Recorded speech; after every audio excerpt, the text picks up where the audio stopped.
আমাদের মাঠে জমি যে চাষ করা হয় সেটা কিভাবে চাষ করা হয় দেখো, যে জল যায় কোথা থেকে দেখাচ্ছি তোমাদের। এই যে এটা হলো মেশিন। এই মেশিনটা আগে ওই মেশিন ঘরে ছিল, ওই যে মেশিন ঘরটা, এটা ছিল আমাদের একটা মেশিন ঘর। এটা এটা বহু বছরে আমাদের মেশিন, আজ প্রায় 40-45 বছর হয়ে গেল। বাবা জমিতে চাষবাস, তখন তো চাকরি করতেন, কিন্তু ডিউটি থেকে এসে মাঠে চলে যেত, যে কখন জল দিতে হবে বা জল ছেড়ে দিয়ে যেত, মেশিনটা বাড়িতে বন্ধ করতে হতো। আগে ওই মেশিন ঘরটায় মেশিনটা ছিল, আর এখন তারপরে এই জায়গাটা এখন মেশিন রাখা হয়েছে। এই যে কল, এই কলটা দিয়ে মেশিনের জলটা আর কি যায়, কলটা পাম্প করে দিতে হয়। তারপরে এখান থেকে এই যে মেশিনটা, এখানে জল আসে। এই যে এইখানে যে একটা চেঞ্জার আছে, এইটা এইভাবে তুলে দিলেই আস্তে করে মেশিনে জল পড়ে। এই দেখো এবার মেশিনে জল পড়ছে কীভাবে। তো এই যে চেঞ্জারটা আছে, এই চেঞ্জারটা তুলে দিলেই এই যে এখান থেকে এই যে জল পড়ে। এটা শ্যালো মেশিন। আমরা আগে ছোটোবেলায় ওই যে মেশিন ঘরটা ছিল, ওখান দিয়ে জল আসতো, ওখানটায় সব ভাই বোনেরা, বাড়ির কাকার মেয়েরা, ছেলেরা, সব ভাই বোনেরা আমরা এখানে স্নান করতাম, মাঠে জল যেত। এখন আর স্নান করা হয় না। এখানটা দিয়ে এই যে জল এই ড্রেন দিয়ে গিয়ে একদম মাঠে চলে যায়।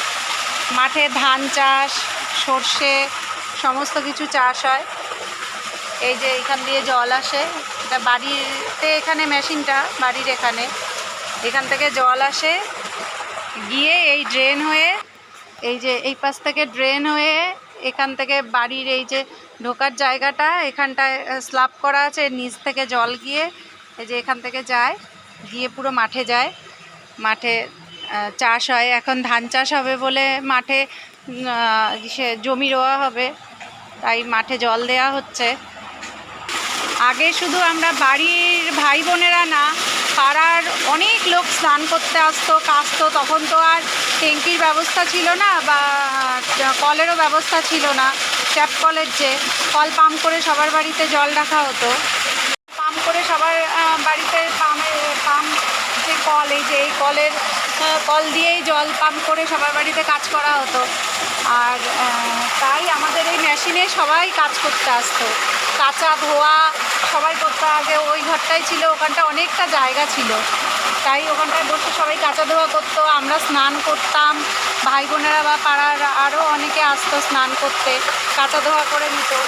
জলের অভাব ছিল না, মাঠেও জল যেত, আমরা স্নানও করতাম, কাচা ধোয়া করতাম। কিন্তু এখন আর কাচা ধোয়াটা হয়, বড় বড় জিনিস হয়তো কাচা ধোয়া করা হয়, কাচা যায় না এখানটায়, ধুয়ে নেওয়া যায় ভালো জলে, কিন্তু স্নান আর করা হয় না এখানে। এইভাবেই এইখান দিয়ে আমাদের এই জল এখান থেকে গিয়ে মাঠে গিয়ে চাষ হয়। আমাদের ঘরের পাশেই এই শ্যালো মেশিনটা, ঘরের সঙ্গেই আর কি। আর এই যে এটার মধ্যে বাবা কোনো বীজ হয়তো রেখে দিয়েছে, এখন পারেন না, তবু রিটায়ার্ড হওয়ার পরে ধান চাষটা করেন। জমি উনি খুব ভালোবাসেন, যার জন্য ধান চাষটা করে। এখানে বীজ ঝুলিয়ে রাখা, আর ঘরের সঙ্গে এই মেশিন, এখন এখান থেকে জল যায়।